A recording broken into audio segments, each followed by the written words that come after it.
Hi, Liana. It's really great to see you on Report Card by Sunway International Schools. How are you? Good, very good. Thank you. Thank you so much for having me. I know how busy you are, Liana, with family and work, especially this time of the year when I suppose your children are back to school as well. Yeah, I'm very happy to have them back in school. I can relate with that. My children are quite grown up, but I can just imagine that sometimes it's good to have that balance between routine. That is right, the routine of students in school and at home. Yeah. Before we get into how life is and how routines are for children in school, can you tell me a little bit about how is Smartsheet now? I connected with you sometime before in Smartsheet, but it would be great to know, more about it. So much. We're a parenting platform. We cover anything related to parenting, from education, from health, from lifestyle, anything really. One of our most popular content is things to do with kids, fun things to do with kids during the weekend or during the holidays. We publish our books as well on personal safety and on internet safety. I really like your initiative and efforts to share ideas and solutions and thoughts through your books. Can you tell me a little bit more about the books that you just mentioned, particularly What If, So it covers topics on personal safety, safe, unsafe touches, private parts and all that. And we realized these kind of topics in a typical Asian household, it's not talked about a lot. Even for me, when I had my first child, I found it difficult I didn't know where to start. Like, how do I start telling him that, his private parts are meant to be protected? So we realized that it's a parenting platform. We thought like the best tool we can provide parents is a fun children's picture book, vibrant colors, local characters, and very easy language, and also conversation prompts to help parents read with their child. Right. It's not meant for the child to read on their own, but meant for the parents to sit and read with their child and, just have a casual discussion about this kind of topic. What If was launched in 2021, and we realized as our kids are spending more time online, it's equally important for us to teach them how to be safe online as well, because it covers the same thing. Covers how do not talking to strangers, covering things like cyberbullying, which happens a lot nowadays, covering things about wellness, about how you shouldn't spend so much time online because there's so much more out there, like in real life as well. Yeah, great. So just shifting gear a little bit, Liana. This is the time of year where at Sunway International Schools, we've got our students coming back, and I see a myriad of, situations, separation anxiety for new students coming into school for the first time, even returning students, being used to being at home for a long period of time over the year-end holidays, and of course, students moving from one grade to a higher level grade. Also, some anxieties on the part of parents, yes. So just thinking from your lens as a parent, Liana, what are some of your observations and your thoughts about, can they be going back to school and the situations involved? Yeah. So I'm a mom of 4. Wow. My eldest is 11. So I have 11-year-old, 9, 6, and 4. All with very different personalities, all with very different habits. So you can imagine, like, during the school holidays, the different activities, the different behaviors, the different needs. It was quite hectic. It was fun, but it can be quite hectic. So when just before school, so I start to put them back on routine slowly, have a bit more structure to our day, make sure they slept a bit earlier. During school holidays, they really slept quite late. So, start introducing it, got them ready, got them to think about their school bag, what do they want to do, set some goals as well. Not serious goals, but, just little things like what they want to achieve when the year starts, when the school year starts. So, helping them put that thought or just getting them ready mentally and physically for school. Yeah. I really like what you say, Liana, because I think involving children in what we would like them to do and do better is so powerful. My children are grown up. My daughters, like you, are moms of their own children, but I see that also in my grandchildren, that when we involve them, when we ask them what would you like to pack in your school bag and why, or wouldn't you like to bring this along as well? And through that, we even hear about their own decision-making process. So getting them involved is really a great thing. Especially with the younger one, you can see they take pride in this kind of thing, that they are given the authority to make some decisions on their own. I just want to say kudos to you, first of all. Yeah, good to have 4 children, and I just can't imagine, the amount of work and time, as well as being, in enterprise as well. I do have a lot of support at home. My husband is very helpful, and we do have help. Yeah, I would not be able to do it I wouldn't be here. I wouldn't be able to come here if it wasn't. Just maybe, because for me, I run a school together with a team of colleagues and teachers and administrators. I think you've got a good approach. You've got a routine worked out, as it were.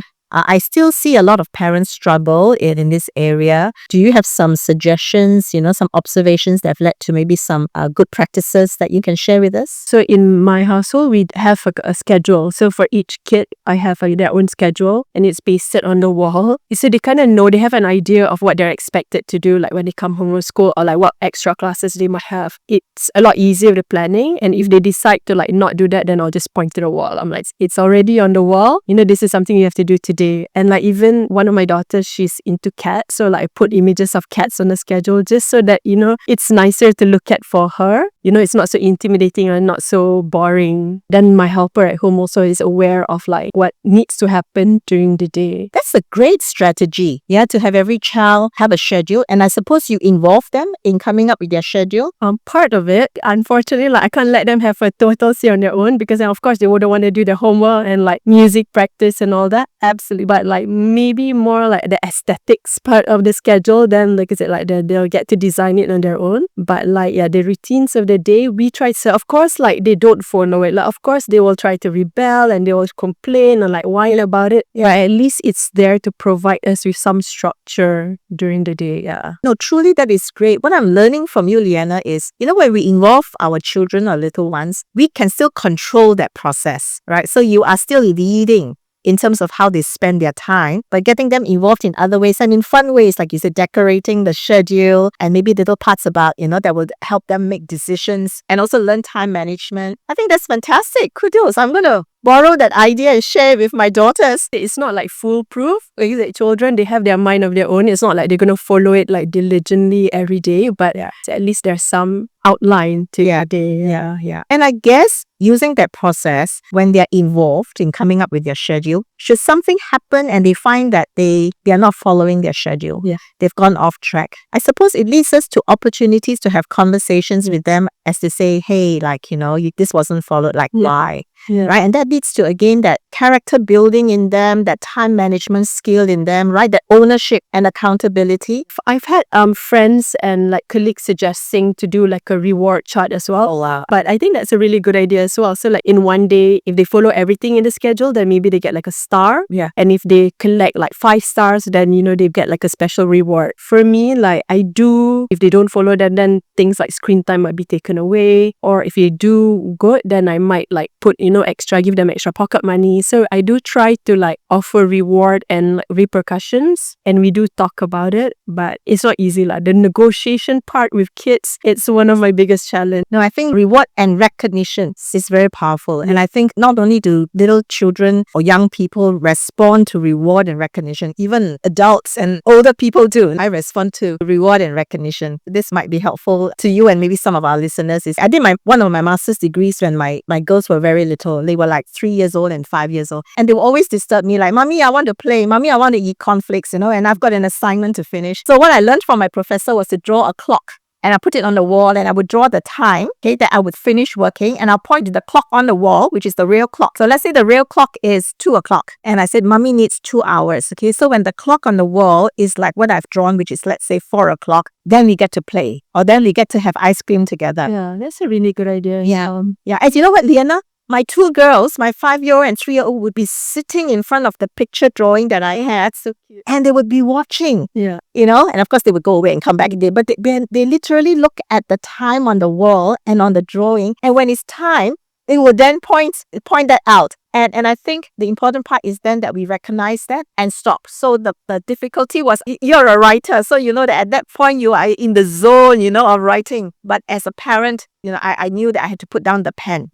In those days, it was the pen and not the laptop. Put down the pen, stop whatever I was doing, no matter how important and how in the zone of writing I was, and do what I promised them. I think that point about rewarding them and recognizing them, not necessarily with material things sometimes, is powerful. And like I like what you said about the clock as well. I think I realized like kids definitely, they listen more visually, like they absorb more when they see things visually rather than you telling them what to do, right? Correct. Getting our children back into that routine. I appreciate what you've said about, that the schedule. At the same time, I see a lot of our children really the bane of devices. The screen time. Yeah, it's a real struggle. It's a real challenge. I see children and parents raising voices, over that issue. I'm one of them.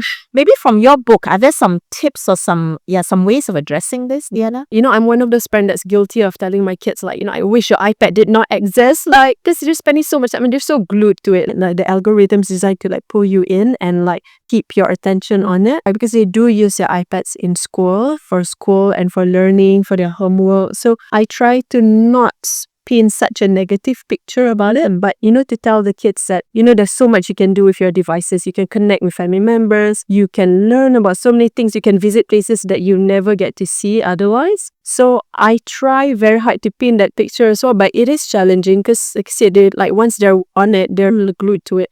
But we try to have like some structure on how much time they get to use it during the day. So they used to get it after school, like for half an hour after school, but because they broke my rule, so now, like, I told them, they don't get to use it after school, but on a weekend. Sure. And I do notice that they are calmer and they are more creative as well. So sometimes when they don't have the devices, they'll just go to their playroom, build Lego, read a book, do drawing. So of course there is a lot of arguments and fights about it, but sometimes, like, if you successfully take it away, they're either forced to use their creativity, forced to, like, find other things to do. So in our book, we do talk about how wonderful the internet is. We also talk about how they should be careful with their personal data, because that's something they might not realize as well, like how much you put out there is there forever, and it forms like a digital footprint. So the things you might comment on your friend's picture or the videos you might watch, all that leaves a trail of information for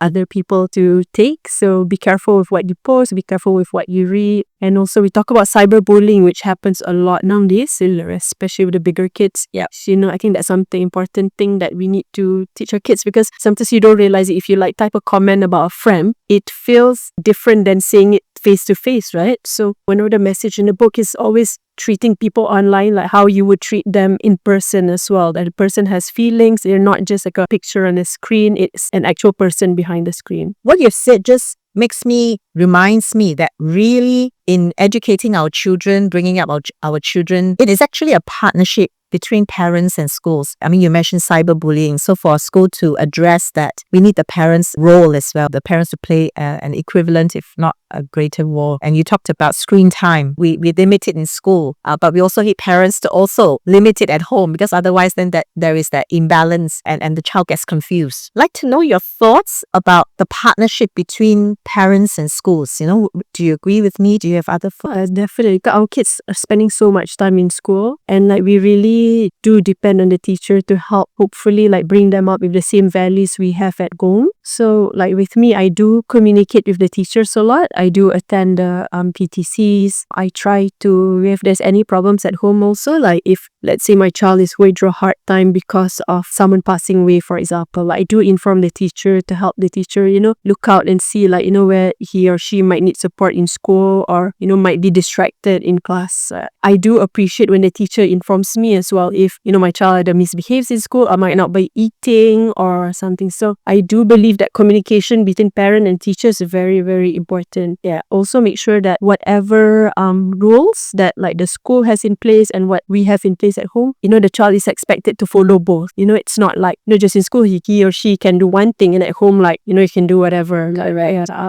I like to make sure it's consistent, because I think it helps the child as well. Correct. The child feels more secure that this is how I'm supposed to behave at home and in the school, and vice versa. Yeah. No, I absolutely agree with you. I think that communication between the school and parents is critical. I mean, communication is key for everything, yeah. But between father and mother, and therefore definitely between school and parents, I think sometimes the challenge is that the communication could be better, or the communication is not understood. That leads to, as you've said, inconsistent practices, which causes the child to be confused, and then of course the child then misbehaves in both settings, in school as well as at home. Do you have some thoughts about, and you're a practicing mom, as it were, with young children, can you suggest maybe even some ways that we could improve that communication between parents and the school? Yeah, I can imagine it to be difficult for teachers. They have to handle so many sets of parents, right, with different personalities, not only handling the child but also the parents. But I believe Sunway, they have morning coffee session, and I think Sunway is a very open school as well. Our parents are allowed to come and speak to the teachers, and you have your parent-teacher meeting. So I understand that parents can be busy with their work and family and everything that's going on, but I would encouraged to attend those sessions, because I think it's important to know like who your child is mixing, who your child role models are in school, and who their friends are. I think being aware of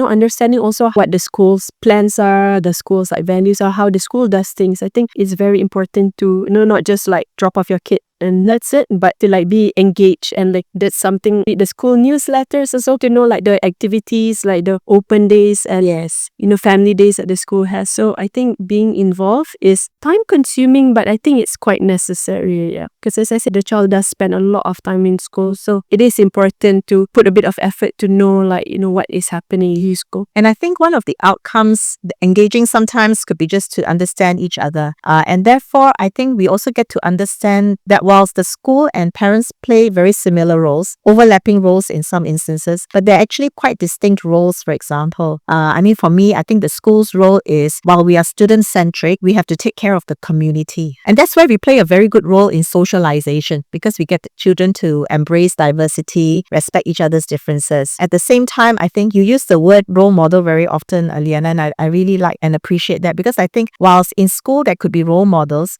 but if I were to ask you, who do you think is your child's most powerful role model? It's probably the parents. Yeah.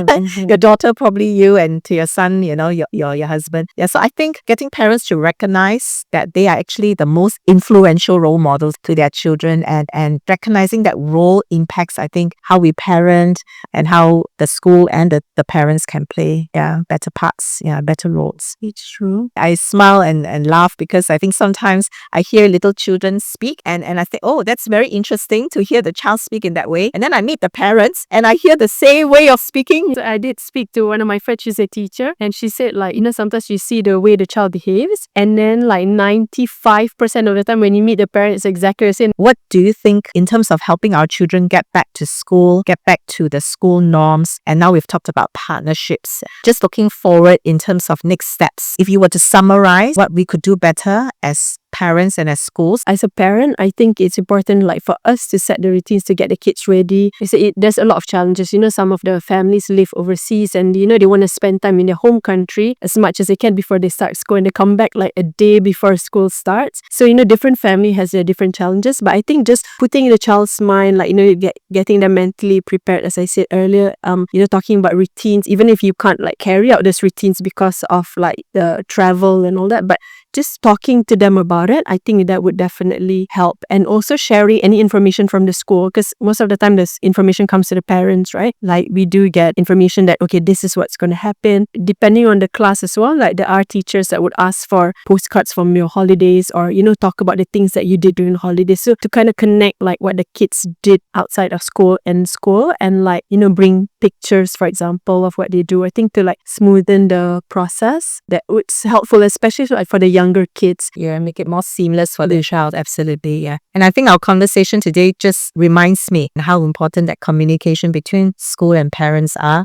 We take it for granted, but I think as a school, we must always remember to give not just regular, but helpful information, not just reporting, I think, but maybe even suggestions. I'm learning from you that as we share, I'm mentally capturing what you're saying so that I can share with my daughters, because they have little children. And so I think as a school, the same, offering some suggestions, making that communications not just regular, but meaningful as well. You're also reminding me to remember to involve parents as much as we can, because it's really a partnership. I think like in a business, the better this partnership unfolds, the better for our client, which is a common client. Who is a common client? That being your children and our students. Yeah. Sometimes I notice even like with my kids, they can behave very differently in school and very differently at home. So the communication, the teachers, it would be very helpful for me as well to know like, why my child behaves differently in school, and like open my eyes, because I might think my child is like so cheeky at home, but then in school it's like so respectful. And like, it warms the heart when you hear that in school, they are able to follow rules and able to like,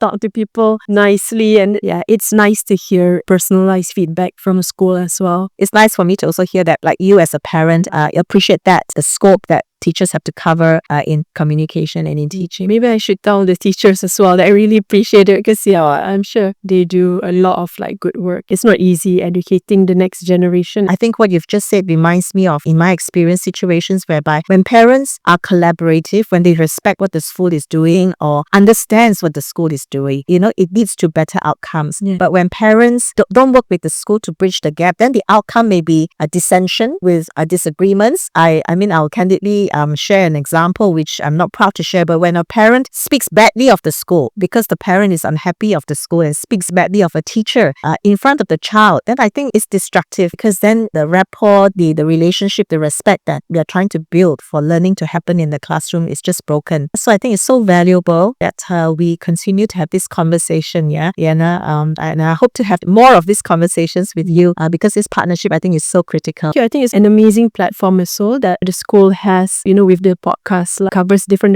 aspects. It's a nice way for people on the outside also to understand like what the school is about, what the community is about. It's a great platform. So thank you very much, Liana, for being a part of our podcast. I really value today's conversation at a personal level and a professional level. I really enjoyed myself too. Thank you. Look forward to more chats with you in the future on parenting. Thank you for watching, and we'll catch you at the next episode.